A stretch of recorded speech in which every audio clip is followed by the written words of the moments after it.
50% of Gazans said they want to leave. Egypt won't open the border because if they do, the Palestinians would then become a refugee again. I don't care.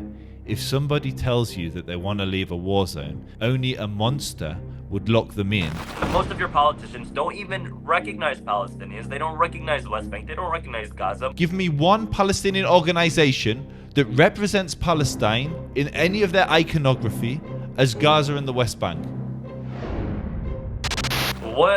My personal belief is that both the IDF and Hamas are terrorists. What is one thing Hamas did that the IDF hasn't? Like, can you give me an example?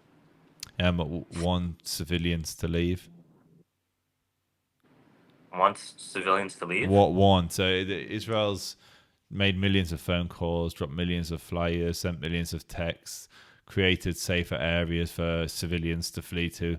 So Israel goes to great lengths to minimize civilian casualties. Now, you as a Palestinian would still see the civilian casualties as being too high. I'm not going to try and argue with you otherwise because we're invested in this conflict in different ways. But that's a clear distinction between Hamas. Hamas has done no. So Hamas killed everyone they could find because their objective is to strike terror into the hearts of Israelis. Our objective is to prevent Hamas from ever attacking us again and to get our people back. So I think you should also include when Israel warns Palestinians to leave their homes before bombing their homes. They tell them to go to a designated safe zone, and when the Palestinians reach that safe zone, Israel bombs it not once or twice, but they bomb it 100 times. The BBC verified that since October 7th, one safe zone and one safe zone only has been hit almost 100 times. So that's just one safe zone out of many that the IDF have told them to go to. And you guys repeatedly pound these safe zones after you tell Palestinians to go there. And your excuse, yes, Hamas, Hamas, Hamas, but 92% of the homes in Gaza have been bombed. This was verified by UN satellite imagery.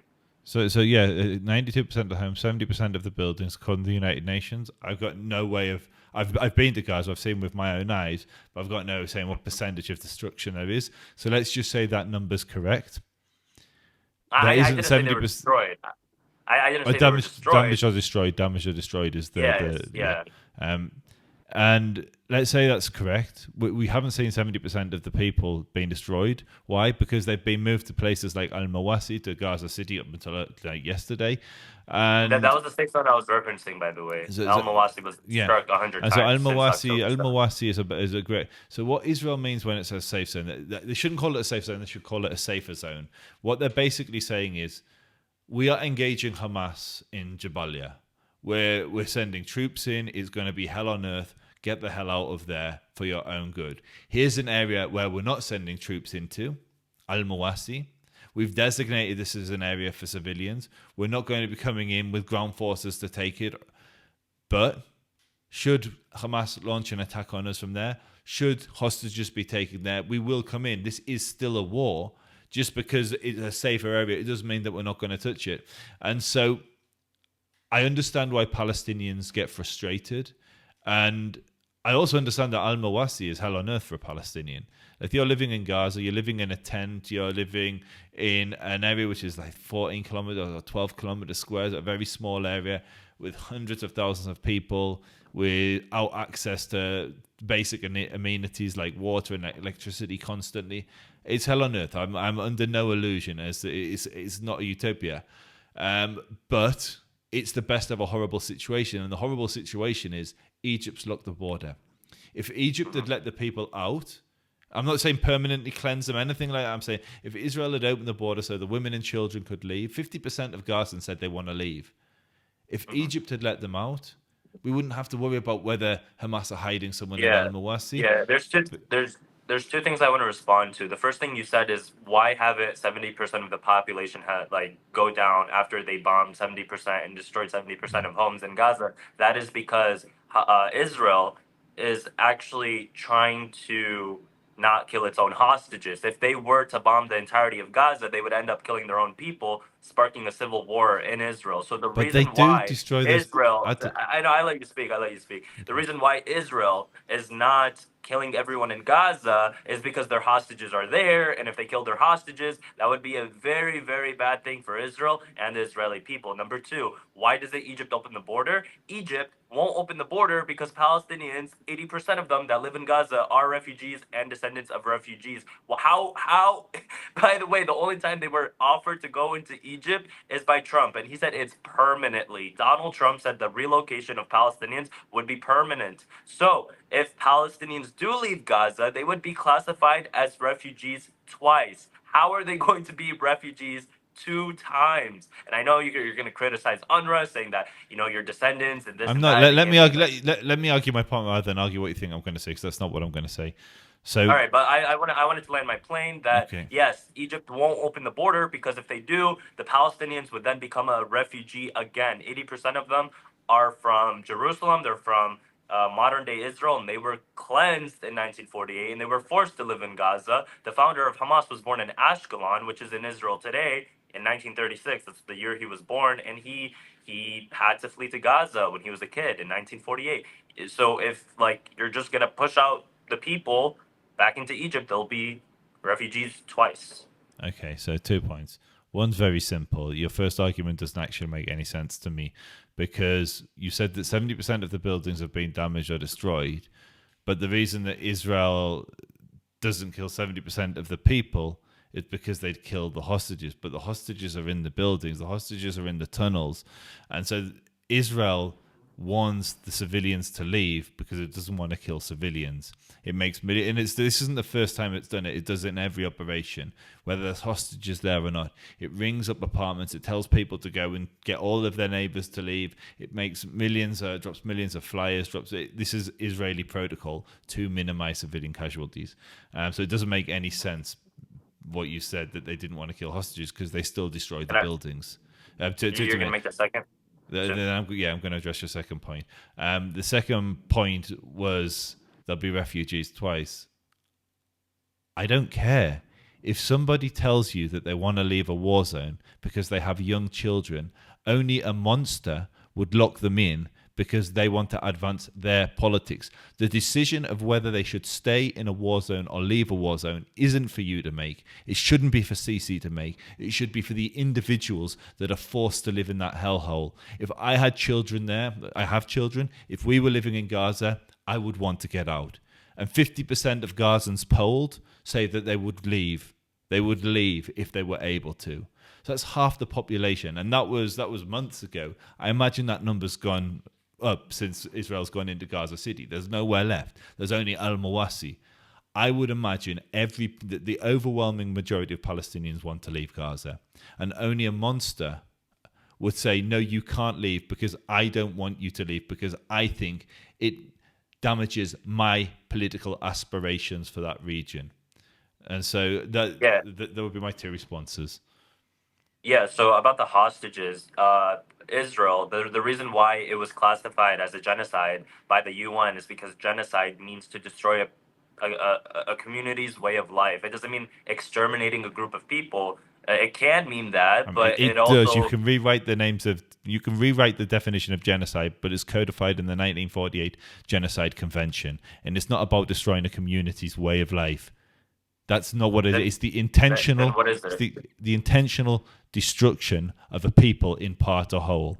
That's genocide. Exactly, and that also includes their way of life. In order to exterminate a group of people, that would be destroying their way of life. By the way, 80% of Gaza is destroyed. There hasn't been a war in history where 80% of the other side's territory has been destroyed. You can compare it to World The War II. buildings aren't people. Nothing is in comparison to Gaza.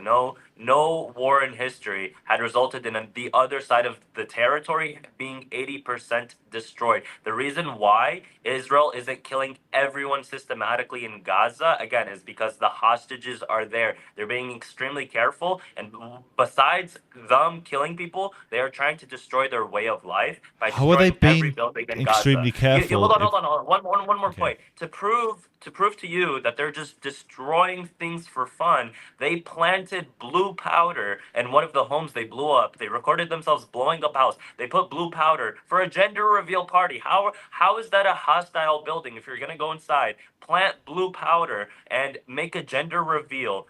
and film yourself celebrating blowing up a 5-story house. No, you guys are destroying their way of life, and you're completely destroying everything there, so you guys could exterminate them. Okay, so Adam, you're going to eat humble pie because there will be no extermination of the Palestinians in Gaza. There will be no death camps. There will be no wholesale destruction. What you will see is what you're seeing today. You will see a war where we are forced to fight on the terms that the enemy sets. It's one of the most densely populated places on earth. We are fighting an opponent that hides behind civilians, hides under civilian infrastructure, and uses civilian infrastructure as a weapon. When we went into Rafah, there was an insanely high amount of buildings that were booby-trapped. So Israel has made the decision to protect its own troops. And the troops, by the way, are only there because we want to minimize civilian casualties. If we didn't, we would just carpet bomb. And so the troops are there to minimize civilian casualties.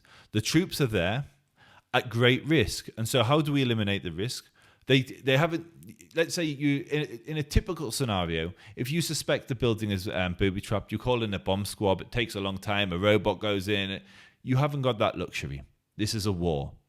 And so Israel takes the decision, if they're engaging in an area, if they're massive attacking them, they may take down buildings.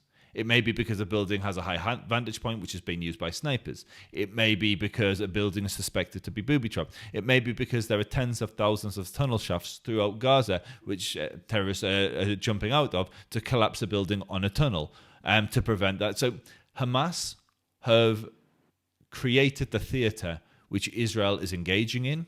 And this is why you have the scenes that you've seen. There's no other conflict in the history of humanity that can be compared to this, where Hamas has spent decades fortifying Gaza City, building underground network of tunnels, stockpiling weapons in various civilian buildings, from schools to houses. You hear hyperbolic statements like every other house has weapons in. That's hyperbole, but there is a huge percentage of buildings that have weapons caches, tunnels, etc. And that's why you're seeing the destruction. It's not because we want to kill people. We're emptying the people from the buildings and then taking down the buildings, because buildings are less valuable than people. And so I agree with you. There's no conflict comparable to this in history, but there is a reason for that.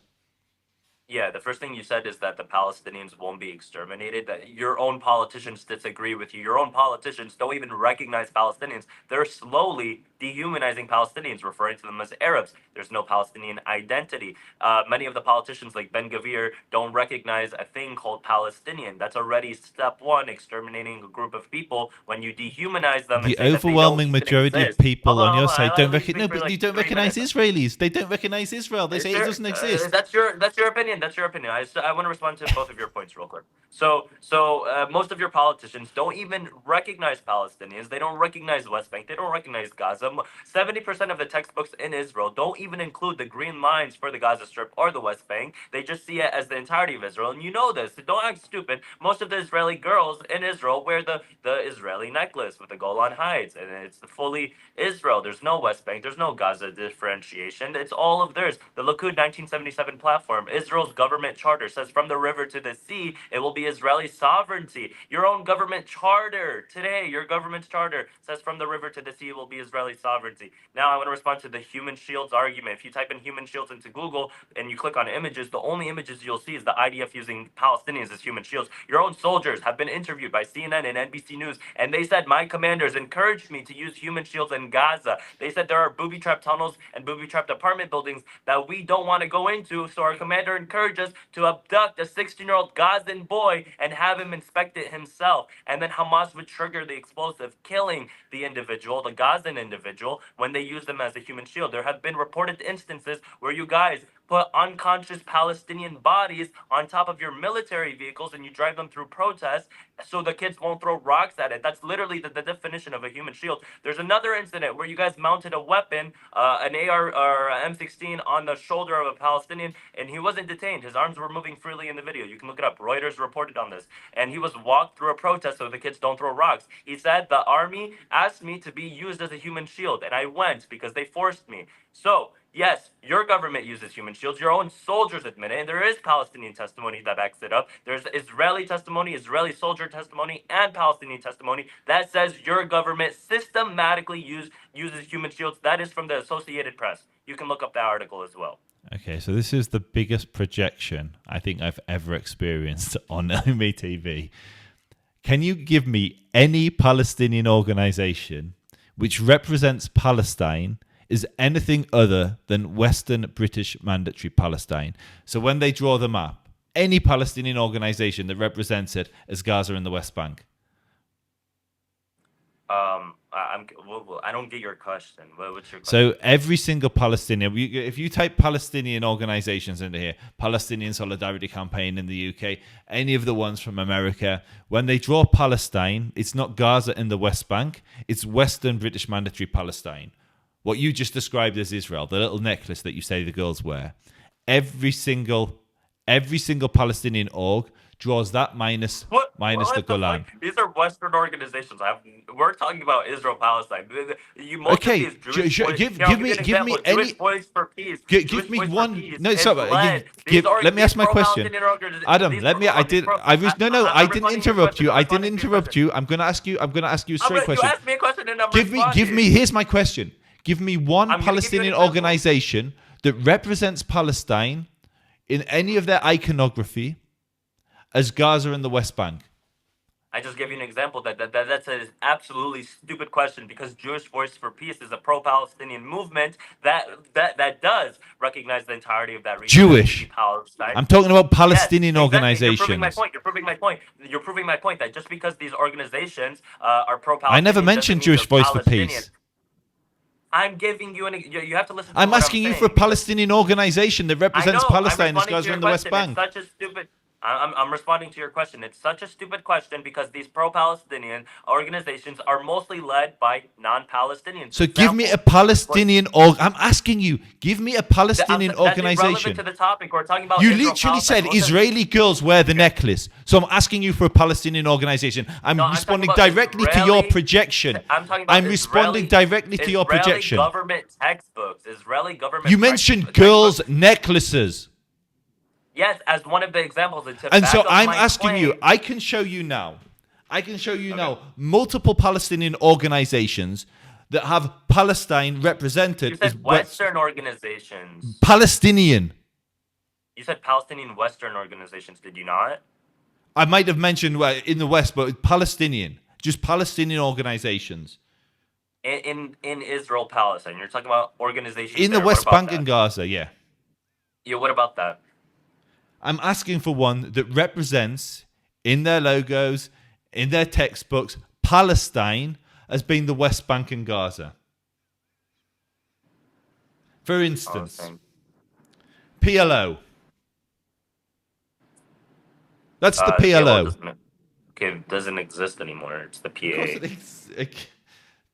We'll go to literally every single organization. PLFL, the Palestinian Liberation Front. Oh, you're talking about political groups. That's what you just said. I thought you were talking Palestinian political organizations. Oh, I thought you were talking about pro-Palestinian groups. I'm asking you to find me PFLP. Okay, Western British Mandatory Palestine. Yeah, those are. So what I'm saying, Adam, I'm accusing you of projection. No. I'll tell you my perspective. That those organizations you just showed me are extremist terrorist groups that do, and Hamas as well, that recognize the entirety of the region from the river to the sea to be Palestine, just like Israel. And that was my question to you since the beginning. That I believe Hamas and the IDF are both terrorists. Their charters are the same. Hamas says from the river to the sea. Israel says from the river to the sea. Fatah. Hamas says this. Fatah.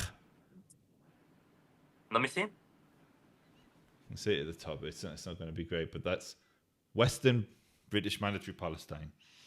Okay, but how do you? I'm just saying you're projecting. I'm saying you're projecting. Well, I mean, that's kind of stupid because the president because you said there are government ministers who say that Palestinians don't even exist. Almost every single Palestinian you will meet will say that Israel doesn't exist. Israelis don't exist. They stole the country from Palestine.